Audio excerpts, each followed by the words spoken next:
Hey skiers, I'm Jeff from skiessentials.com. Welcome to our 2023 ski test. Today we're talking about the Dynastar Speed 763.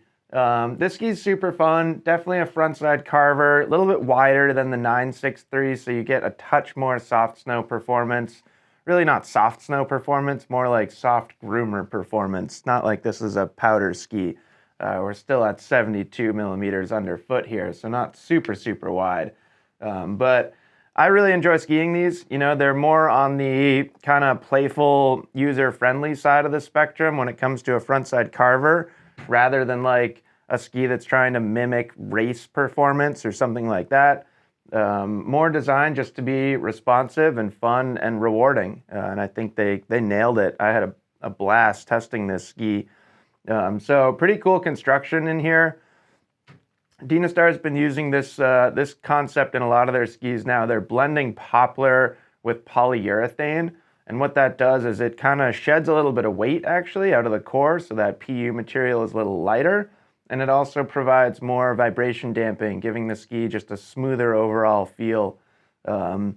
Super fun. I think that construction works really well. That wood core works really well. We see it work really well in the M Pros and the M Frees too, and it's kind of cool to see how it carries through, excuse me, multiple different lines within Dynastar's collection. And then we also get VTEC in this ski, kind of indicated by this snazzy little VTEC graphic there. And what that is it's a sheet of metal that's basically full width underfoot and then kind of tapers into basically a V shape. And you can actually see quite a bit of kind of rise in the build of the ski. You know, it's a three-dimensional build here, which I think is really cool. And what that does, you know, that metal, the way that they shape the metal, kind of allows the tips and tails to be a little lighter and a little bit more supple, kind of softer flexing. That really helps with turn initiation, turn entry. The ski never feels like it's fighting you. It just kind of it moves into its natural flex really easily. Which I think is super fun. 72 underfoot, which I mentioned. This 166 centimeter length has a 14 meter turn radius, so I'd say on the shorter side. It's a touch longer than the Speed 963, but still closer to a slalom radius than a GS radius. And I loved skiing this thing. Like I said, something that I find true about both the Speed 763 and the 963 is they make flatter terrain very rewarding.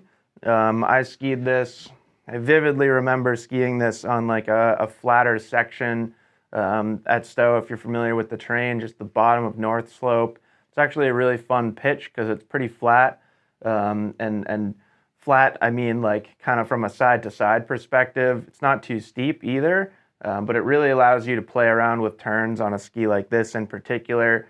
See how much you can load it up, see what it can do without kind of using gravity to your advantage.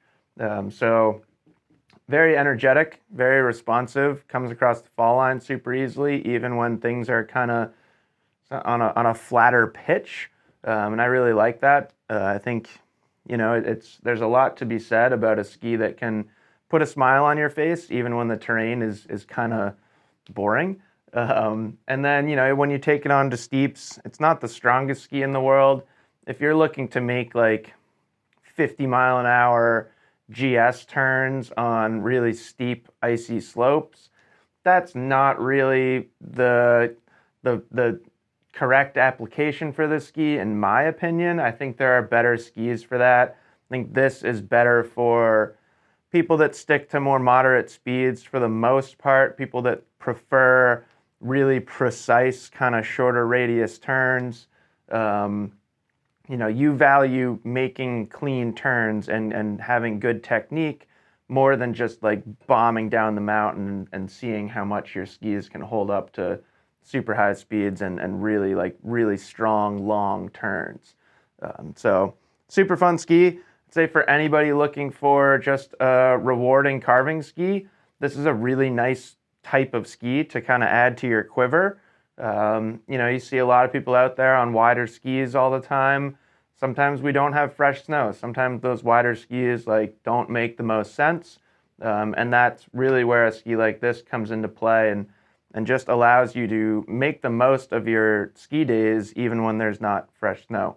So don't overlook this just because it's not like in the free ride category and not getting like crazy cool marketing, because it's a really cool ski. So that's the Dynastar Speed 763.